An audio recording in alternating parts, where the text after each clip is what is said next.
Hello and welcome to the premiere broadcast of FGC News. I'm Tyler Egler, bringing you the latest stories from around the community.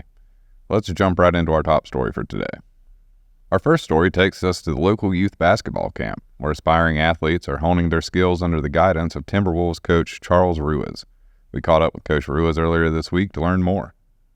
What makes this camp unique is when you can have a young man or a young girl come in and pick up on the skill sets that we have in place for them. They come out in the beginning not really knowing what to expect, but by the end of the camp, they're nice and confident. We're going to try to get with the local high schools or some of the middle schools and just find out if they have any rising stars that we on the collegiate level need to be watching for. We want to just kind of get them in and just give them an opportunity to come out and play before the coaches and our staff so that they have an opportunity to just be exposed to what we do here on the college level. We hope that they can learn how to dribble, pass, shoot the ball, and most importantly, just encourage one another as their teammates so that each and every one of them can walk away from this camp, with an understanding that, hey, you know what, we were encouraged and we got a lot of good things out of it.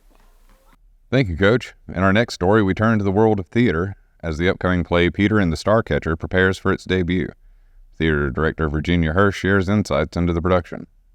I'm Virginia Hirsch, and I am the director of Peter and the Starcatcher. Peter and the Starcatcher is a Peter Pan prequel. So we get to meet some of the familiar characters that we know and love from Peter Pan, like Peter Pan and Captain Hook, but we get to see the origin story.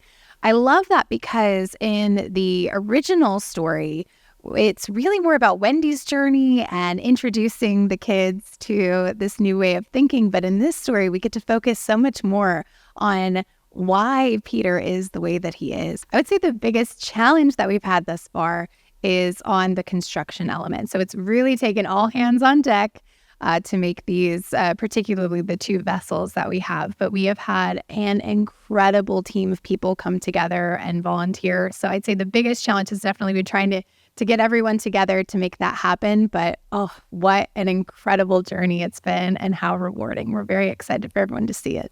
Come see Peter and the Starcatcher at the Levy Performing Arts Center at FGC. All the performances are June 27th through the 30th at 7 p.m., except for Sunday, it's at 2 p.m. We are so delighted to have you here and to see this wonderful show. Thank you, Virginia, for that enchanting glimpse behind the scenes.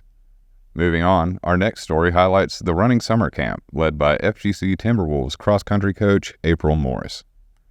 The running camp is a fantastic opportunity for young athletes in our local community to enhance their endurance and technique while helping to foster a love for running. We were able to track down Coach Morris earlier this week. Let's hear more about it. In order to get fast, you have to learn how to run slow. These kids are so used to just running pell-mell, straight, as hard as they can, and end up walking. And we're trying to teach them how you can run longer or run a mile. If you slow down a little bit, get yourself in shape before you try to run hard and fast. Now, we do teach them some skills, some running drills that we do, and some stride outs to improve their form. And another big takeaway, especially in this Florida heat, is the importance of hydration. These little kids should be drinking between 64 and 80 ounces of water or water-based drinks. So me and my husband are the men and women's cross-country coaches here at Florida Gateway. My women have been in the top 15 nationally the last 3 years.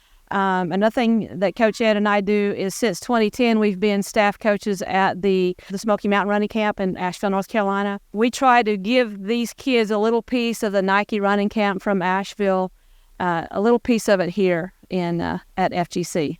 Thank you, Coach Morris, for that invigorating report. And finally, our last story covers the upcoming one-stop student enrollment event. Anyone interested in applying for FGC for the upcoming semester is invited to attend. We were able to speak with Shawana Wilson to learn more about this important event. One stop is the end all have all to being prepared for college. You literally get it all in just one location. You can sign up, you can get ready for classes, you can get help with financial aid, you can see advisors, you can basically meet the president or the vice president here at this campus.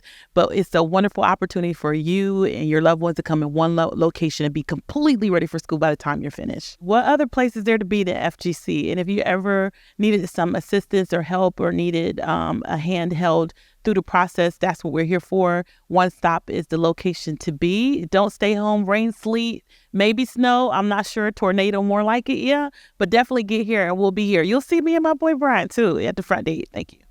Thank you, Shawana, for shedding some light on that important event. That wraps up our top stories for the week. Join us next week for more updates and stories from your FGC community. I'm Tyler Hagler, and this has been the FGC News.